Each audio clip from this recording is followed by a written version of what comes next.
guest today, Sandy Mackay. Welcome.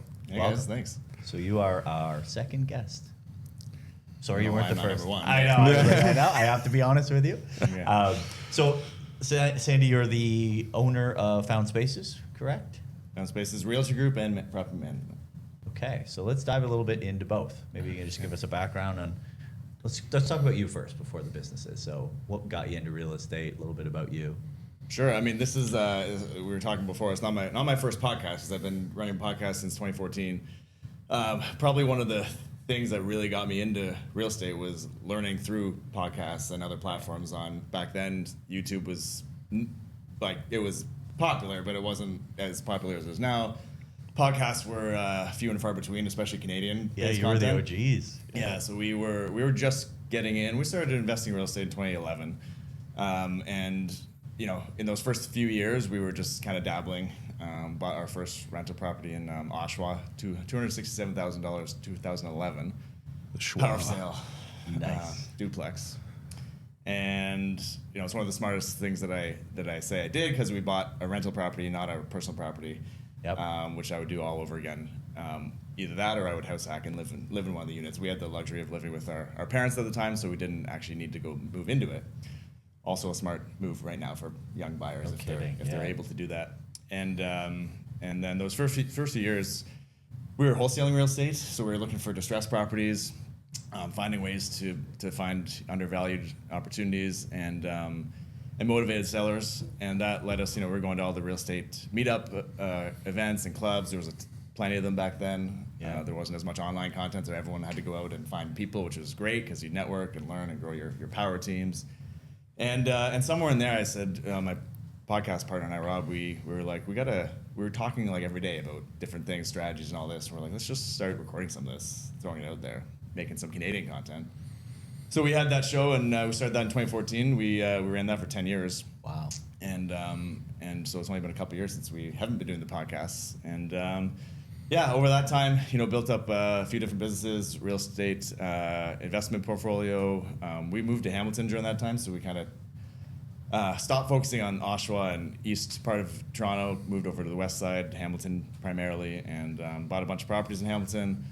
I think we had 60-ish properties at our peak, 200-something units, and all throughout it took us 10-ish years to build that up, and then through that time we also got my real estate license, started selling properties as a realtor, started our property management company in 2017-18, so we manage another 600-ish units right now as well, and had some other businesses along the way, got into construction for a little bit, had a few other failures along the way, like a typical entrepreneurial journey, Yeah.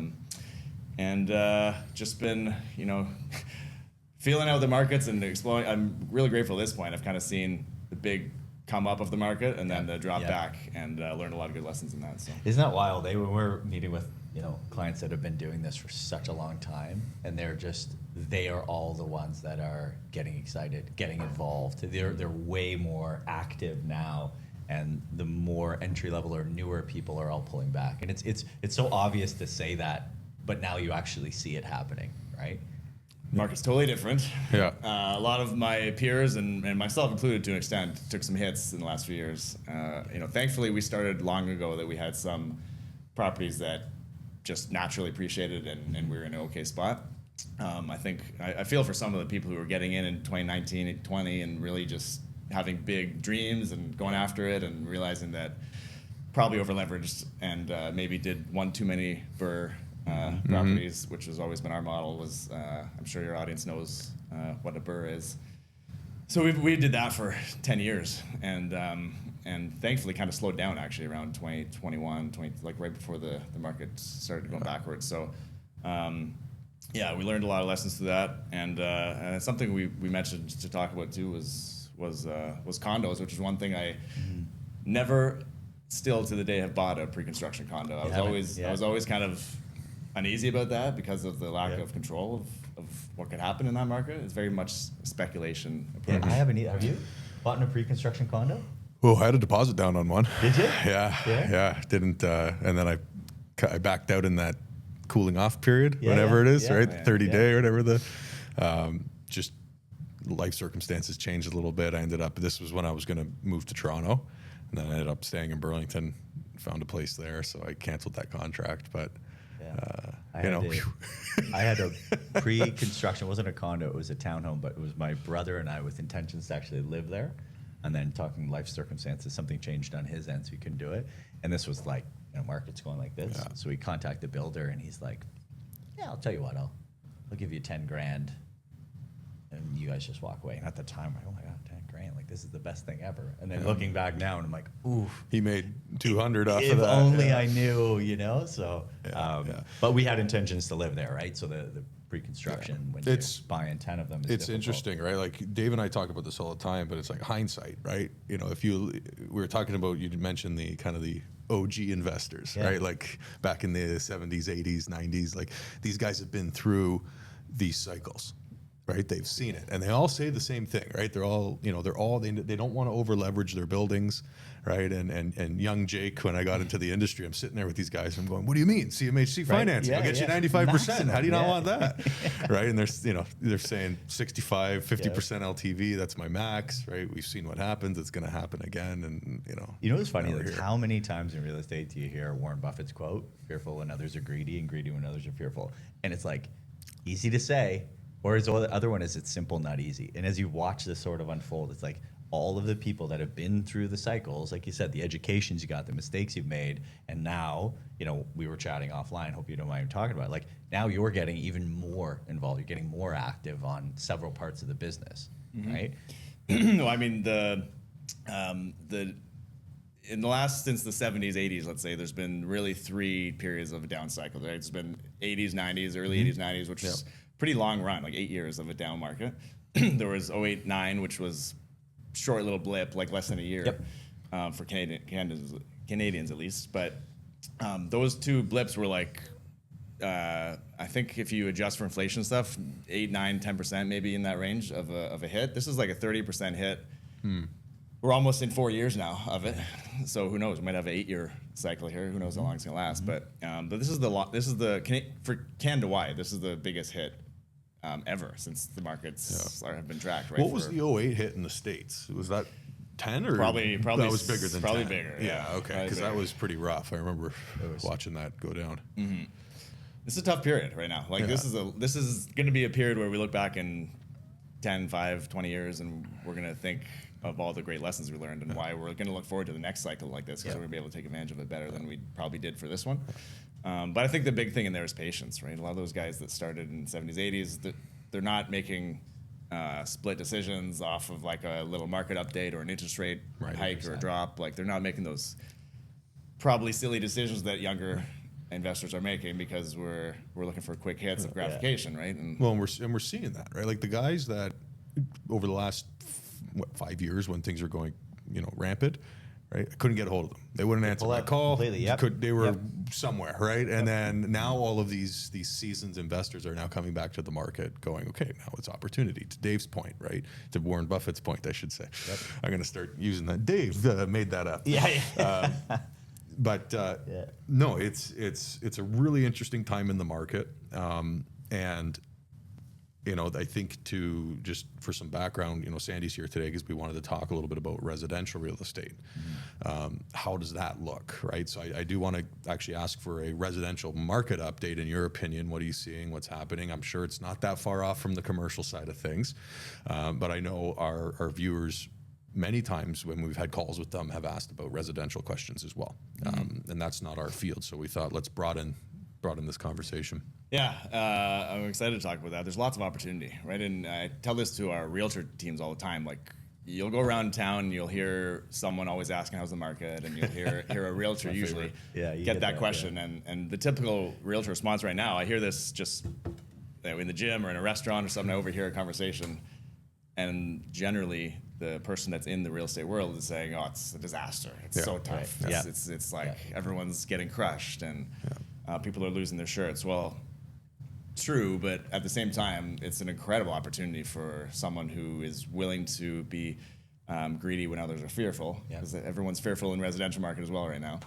for the most part. And the people that are taking advantage of that are the ones that see the opportunity. They can understand the market's a little better than the average folk, and they're going to come in and take advantage of this. So as much as the market is challenging, we're going to look at, if you look at across Southern Ontario, you'll see somewhere between 20 to 30% of declined prices over the last few years since its peak in 2022. You'll see days on market going up and up, actually, or steadying out actually the first part of this year, but give or take 30 days on market, it would be an average days on market for most markets. Hamilton, where I've focused a lot of our time, has probably been hit as bad as anywhere. Probably Hamilton and London, or actually Hamilton, London, Brampton, probably the three major markets that come to mind as markets that have been hit. A lot to do with probably some mortgage funky business happening there in those markets. Hamilton's had Airbnb's rules change that have allowed for a lot of more inventory come into the rental space. So a lot of these duplexes, triplexes, small multifamilies are the vacancy rates are way up. Yep. So there's multiple factors here that are making it a great opportunity for people to come into the market, but getting out of the market is one big challenge for people that own rental properties or own single families or condos.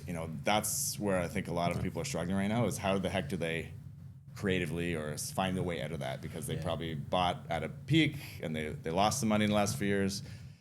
And now they're looking, their plan, if they were an investor focused in any way, was probably to hold on to that for a few years, maybe go leverage it a bit, take out a home equity line, go buy another one, that classic monopoly strategy. Yeah, and don't mean to cut you off, sorry, but just it's funny because the conversation, every time you meet somebody, hey, I'm a realtor, how's the market? The next question is, oh, so I got this condo or this house. What do you think of this, right? What can I do with this, right? And that's followed up with, listen, I'd love to continue investing in this market, but my capital's tied up in X, right? In the condo, in the house, in the duplex, the triplex, whatever it may be. And that's where that conversation always goes. Well, what are my options in this market, right? It's down 30%. That's quite public, right? Everybody's aware of that. Everybody's feeling the pain, the crunch, whatever you want to call it. But to your point, Sandy, there's fantastic opportunity here as well, right? Let's spin that narrative a little bit, because I caught myself saying the market's crap. It sucks, whatever. And then Dave and I think we spoke about it in your office a few weeks ago, and I went, things are actually not that bad. Yeah. Like, I know they're bad, and I don't want to minimize anybody's, challenges they're going through right now, but there's so much good opportunity out there. Well, I think it depends on where you are in this cycle, in this transaction. And I think what we're seeing is some people feel a little bit more trapped than they are. And some people, some people are, right? Some people are just got way too ahead of their skis and they're in a bad position. But some people have some equity, they have options, and they perhaps don't know it, don't really know what to do. Some people feel frozen right now.